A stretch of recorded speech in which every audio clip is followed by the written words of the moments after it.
మిత్రమా, ఇతరుల గురించి మీకు చెప్పేవారు మీ గురించి కూడా ఇతరులకు చెప్తారు. గుర్తుంచుకోండి. నీటిలో పడవ ఉండాలే కానీ పడవలో నీరు ఉండకూడదు. అలాగే జీవితంలో జ్ఞాపకాలు ఉండాలి కానీ జీవితమే జ్ఞాపకంగా మిగిలిపోకూడదు. దీపం విలువ చీకట్లోనే తెలుస్తుంది. డబ్బు విలువ పేదరికంలోనే తెలుస్తుంది.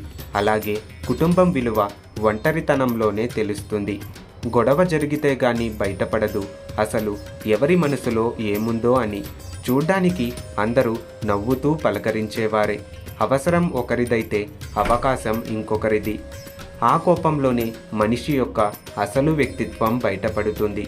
కోపంలోనే మనసులోని నిజమైన భావాలు బయటపడతాయి. అందుకే కోపం కొన్నిసార్లు మంచి చేస్తుంది, కొన్నిసార్లు చెడు చేస్తుంది. నిజాలు చెప్పి నిజాయితీగా ఉండేవారి కన్నా అబద్ధాలు చెప్పి ఆకట్టుకునే వాళ్ళనే ఈ ప్రపంచం ఎక్కువగా నమ్ముతుంది. వాళ్ళకే ఎక్కువగా విలువనిస్తుంది. లోపాలు లేని మనిషి, లోటు లేని జీవితం ఎవరికీ ఉండదు. సాధ్యమైతే మార్చుకోవాలి, లేకపోతే అలవాటు చేసుకోవాలి.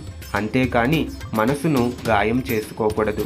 జీవితాన్ని ప్రశాంతంగా జీవించండి. కాలం అనేది మారుతుందో లేదో తెలియదు కానీ మనుషులు మాత్రం ఖచ్చితంగా మారుతున్నారు. ఎదురుగా ఉన్నప్పుడు ఒకలా, లేనప్పుడు మరోలా ఉంటారు కాదంటారా? మన జీవితంలో కొందరి కోసం మనం భరించలేనంత బాధను కూడా భరిస్తాం. ఎందుకో తెలుసా? బాధ కన్నా వారితో బంధం ముఖ్యమని. కానీ వారికి ఆ విషయం ఎప్పటికీ అర్థం కాదు.